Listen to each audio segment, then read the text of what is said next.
Welcome everyone to tonight's after show. We will be breaking down the third episode as I'm recording this. The name of the episode is The Burning Mills, which alludes to the unspoken beef between the Brackens and the Blackwoods, which we'll talk about. But we'll also get into the discussion about a very haunting, creepy, weird, maybe the creepiest. I don't want to say the creepiest because there's some creepy stuff with the White Walkers in Game of Thrones. But as far as House of Dragons concerned, the Harrenhal Damon ghosts go bumping in the night scene, and we'll talk about the cameo that got me so excited of a particular character that made an appearance tonight. So a creepy episode, a Mission Impossible, almost suicide. I'm very curious of how Rhaenyra's gonna get out of the situation, but Rhaenyra talking to Alicent in this episode, face to face, not on cell phone, not via Raven, an actual person to person, heart to heart, mother to mother, ex best friend to best friend conversation.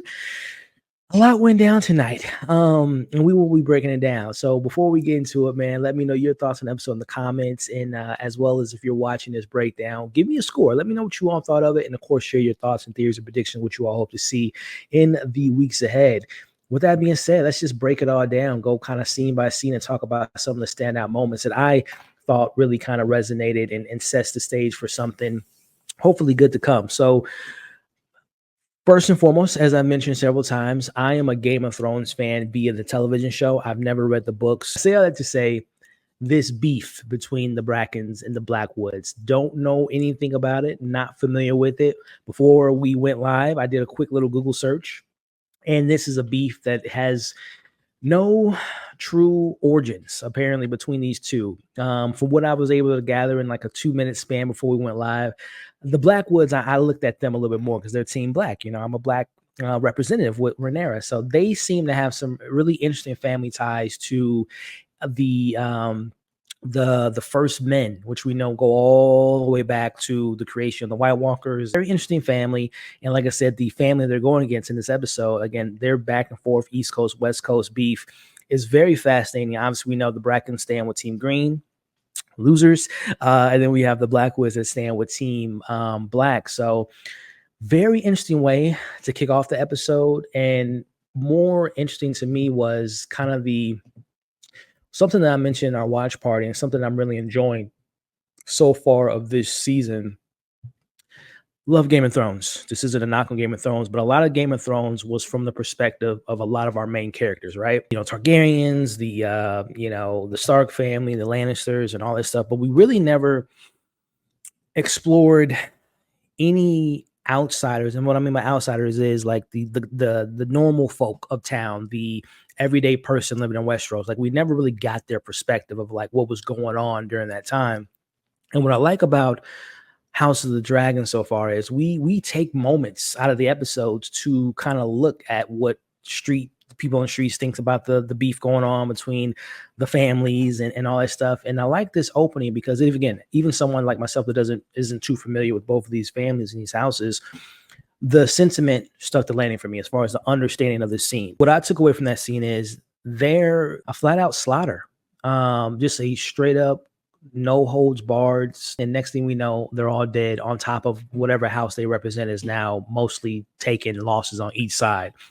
So to me, again, not having context of any of these families and their houses and who they stand for and what they stand for besides the Team Green and Team Black, they're willing to die for that. And this beef, this inner turmoil between families, the civil war of Targaryens has bled over to other houses and their family losing generations and legacies on behalf of fighting for Team Black, Team Green. Got a couple of smaller scenes with the rat catchers being hung in the streets. And it's a really very interesting perspective to kind of see what war can do, not just within the people that are starting the war, but what is the aftermath, or not the aftermath, but what is the effects of that around the Seven Kingdoms. And this is a perfect example of this in this opening scene. So it really kind of set the mood and set the tone and continues that idea that this war is more than just Targaryen versus Targaryen. This is going to shape the next century, right? So Very dark and interesting way to open up the episode. I like that they did show us this burial between the two twins. But this is still important to me that Rhaenyra has the decency to bury these brothers alive, trying her best to do what her father did for as many years as he ruled, which is not have much to any bloodshed. She's trying her best, y'all. Again, I know Team Green representatives are wouldn't agree with me that they would disagree with some of her actions, but I think that she's really trying to not have any more bloodshed. And we see that later in this episode when she meets with Alice. Whenever this individual is on screen, I think it's only right that we play this video to share our collective opinion and how we feel about this individual and how we would describe the new Hand of the King. Soft, overrated, pretty boy, a bitch. Yeah. I think that pretty much sums up this individual on the screen, and we see a move later in this episode. But no, I think this moment here, as we see him walking down the corridors, as he has his new title and his new position of King of the King, no one respects you, man.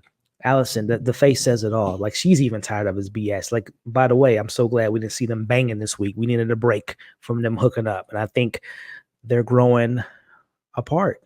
Hopefully, because Allison, again, I'm a Team Black representative, but there's 2.5 people I want to say respect, but people that I'm at least have a little bit of hard time just giving up on them. Allison's one, Helena's another one, and after last week's episode, Otto. Those are the only 3 people in Camp Green that I don't want to say respect, but I somewhat have a little bit of a hard time completely letting them go. So I love this face by Allison here, just looking at him. That's the face of the audience watching this show, and everyone in this show is just like, they hate this man. But either way, honestly, just showing the dysfunctional nature of what it's like to not have a good Hand of the King. Disorder within this conversation. We have some people saying we should do this, Aegon saying his, what he feels is right, and him potentially going on his own dragon and getting involved in this, which is a no-no, regardless of how you feel.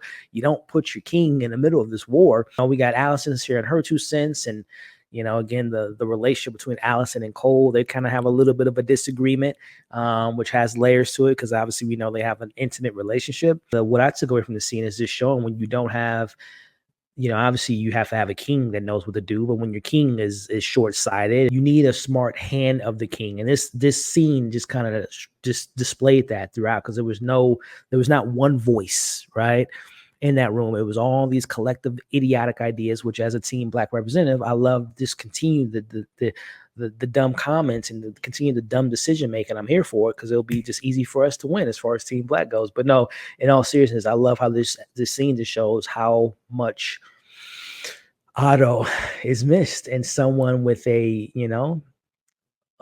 good head on their shoulders what they can do for that size. So I love the chaos they have going on and just the disagreements or what have you. But White Worm had her freedom. She could have went off and just lived her life, but no, she saw the twin coming up, and she wasn't able to stop anything. But Rhaenyra got the sentiment of like, you came back against your freedom to warn me of coming to kill me. And she says, Rhaenyra's like, I appreciate you. And as someone in White Worm's position says, she's like, well, how much do you appreciate me, right? He wants to have a seat close to the queen to consult her and to give her guidance and give her tips and tricks, especially with her, again, going back to what she said last week, I don't have anything to offer.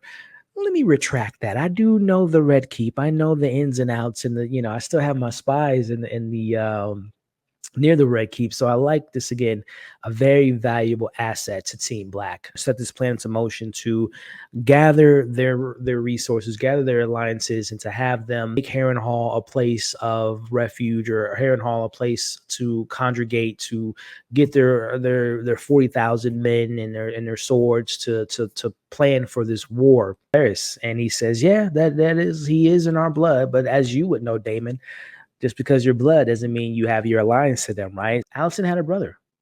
For some reason, I'm sure it was mentioned, I don't remember it, but for some reason I thought she was the only child. I like how he makes his presence felt, and he is very pompous, very cocky, very Hightower-ish. Not a fan of it.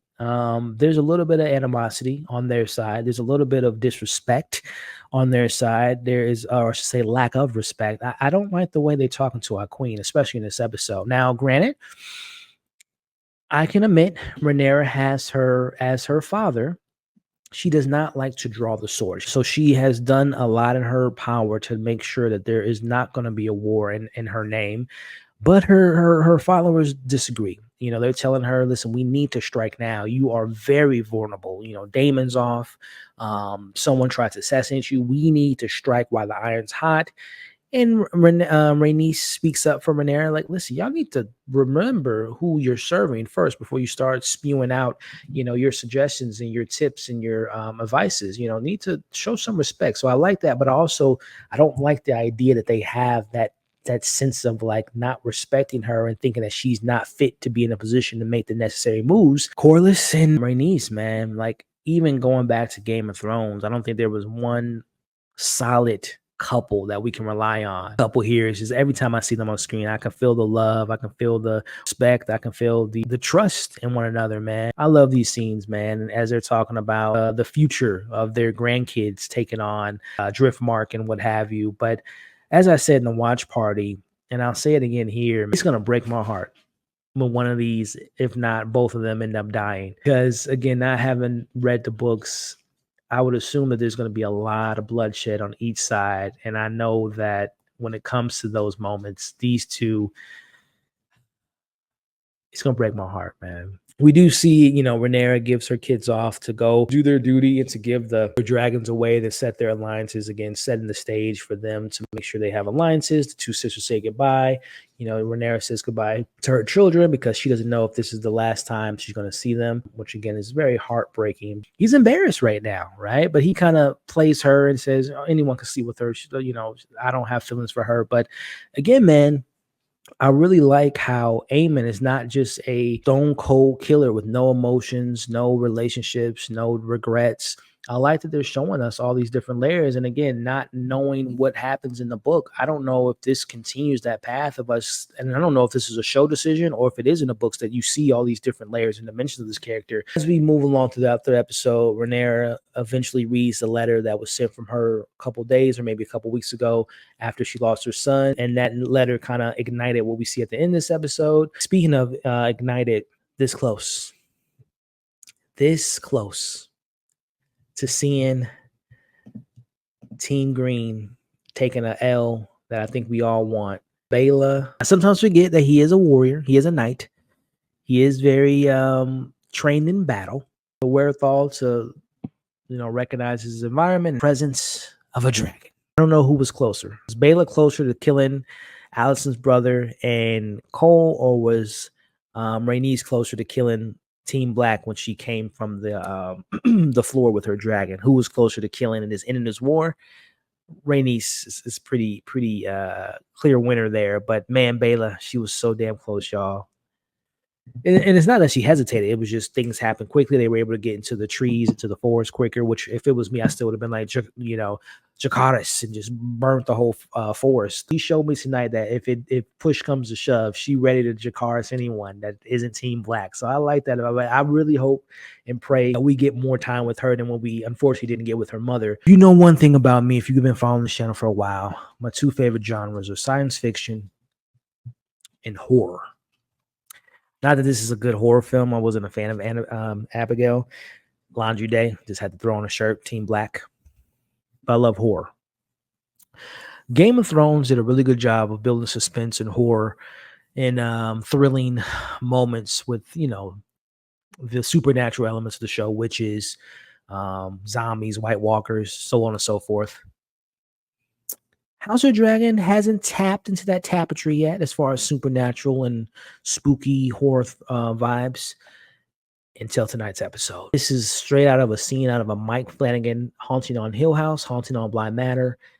When I tell you I love this scene, that's an understatement. He goes and investigates, like literally straight out of a horror film. You know, people, when they hear things, if it was me, all right, I'm going to my dragon. Rain, hail, or snow, I'm sleeping on my dragon at night. You know, I don't need to know what's going knocking on my door. I got a dragon, and I'm gonna be sleeping on my dragon tonight. And I mentioned it in my breakdowns of season 1. Love Emma, love Olivia Cook. I thought the casting between young Rhaenyra and Allison was probably the most seamless casting I've ever seen on television. I do not I don't think I'm speaking hyperbole. The handoff from young to older versions of them is flawless in my eyes. But with that being said, I love Emma. I love Olivia. I really enjoyed the younger actresses that played them. And I said to myself, I would love, if we can somehow, some way get, if not both of them, one in particular back. I thought Millie Alcock was amazing as Rhaenyra. Just the regalness, the presence she demanded. Her scenes were just amazing. And ladies and gentlemen, lo and behold, it is the one, it is the only Supergirl herself, Millie Alcock, making a brief cameo, maybe one of many. Who knows? I don't know if this is gonna how long he's gonna be in Harrenhal. Maybe he'll have another night with a little ghost here. Love the cameo. Think Millie is great. So excited for what's to come in her future as a DC fan, as she has been casted as Supergirl. The horror fan in me, I'm like, oh, that's Millie. I love her so much. She's so great, man. Like, she did such a great job in season 1. Man. What are you doing, Millie? Who is that behind you, Millie? That is the child's head. The child whose head was beheaded last week, and she's sewing the head. I love it, man. That is some, like I said, straight out of a Mike Flanagan, James Wan, Ari Aster, Robert Eggers horror movie. I loved it. So dark. And I hope we visit that place again sometime this season. I don't know if she's a witch. What was her name? Melisandre. Was that her name in season 1 or Game of Thrones? I hope we get more of this, man. That was spooky. That was spooky, man. I would give the showrunners and creators their props. And Nera go through the streets of King's Landing, and no one's noticing her because of the disguise. Again, Mission Impossible, just waiting for the mask to come off. Listen, man, suspenseful, thrilling. I was on the edge of my seat again. Watch the replay of the watch party. I was very much enthralled with this scene because I'm like, so much is at risk right now. So much. If someone just happens to recognize her, hey, who are you? What's your ID? Why are you walking down here? Blah, blah, blah, blah, blah, blah. It just takes one person, and they could have taken her out. Was one of my favorites.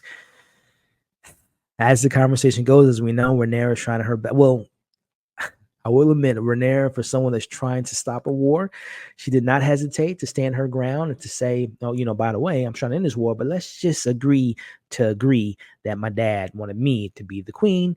And they're going back and forth. And Alicent looks at her in the face. She looked at this woman in her face after Rhaenyra has literally risked her life to come to talk to her, and she had the audacity to lie to her in her face. It could have ended here. The war could have ended here. But, if the war would have ended here, we don't have the rest of the show, right? But we were this close.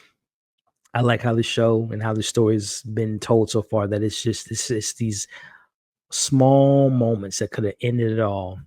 Alicent lets her know that it's too late. We're too far gone. War is coming based on the trailer that we got for next week's episode, which is said to be the Battle of the Bastards level type of action. And we getting those dragons next week, which I'm excited for. So do me a favor, put your score, whether you use letters or numbers. What would you give tonight's episode? My final thoughts of the episode: not as good as episode 2, better than episode 1, in my humble opinion. I do like how, again, there was a moment in time that we could have prevented this war from happening, as we saw at the finale of this episode. But like Allison said, we're just too far gone. Pandora's box cannot be closed at this point. But I just love, as a team representative, as a team Black representative, that Rhaenyra tried, and I mean tried, literally a suicide mission for her to stick her neck out there to literally come face to face with the queen is ballsy. And that just goes to show you how much she doesn't want to go to war. And I would think that Allison respect that, but she doesn't. Too much green in her blood. But I love that scene. Followed by the haunting on Hill House, the haunting on Harrenhal House, of Damon seeing awesome, unexpected cameo from Millie Alcock as she's sewing the head of the little boy. Fantastic scene, great scenery, great horror moment for my horror fans out there. And just again, the continuation of the town folks and how this war is bled over to so many other families and individuals losing their lives for a war that they might not even necessarily have alliance to, but when they do have alliance, as we saw with the opening scene here with the Brackens and the Blackwoods, a lot of bloodshed, a lot of loss will happen moving forward. But a really solid episode. Like I said, I prefer 2 over 3. I prefer 3 over 1. So with that being said, I'm gonna give this episode personally, my personal score is I'm gonna go with a 7.5 out of 10. Score could go up to an 8 after I see next week's, because this is a setup stage. This is a setup episode. So what, again, not from my words, but from the creators of the show, they said that next week's episode will be Battle of the Bastards level of battles, war, epicness, and probably a lot of bodies. So I'm here for it, man. But like I said, I'm at the 7.5 out of 10 and very excited to see what's to come. So let me know what you all thought of the episode. Leave your scores in the comments below. And hopefully join us next week for our watch party and for the after show. Join us live. But with that being said, I'll catch you all on the next breakdown. All right, y'all. Peace out.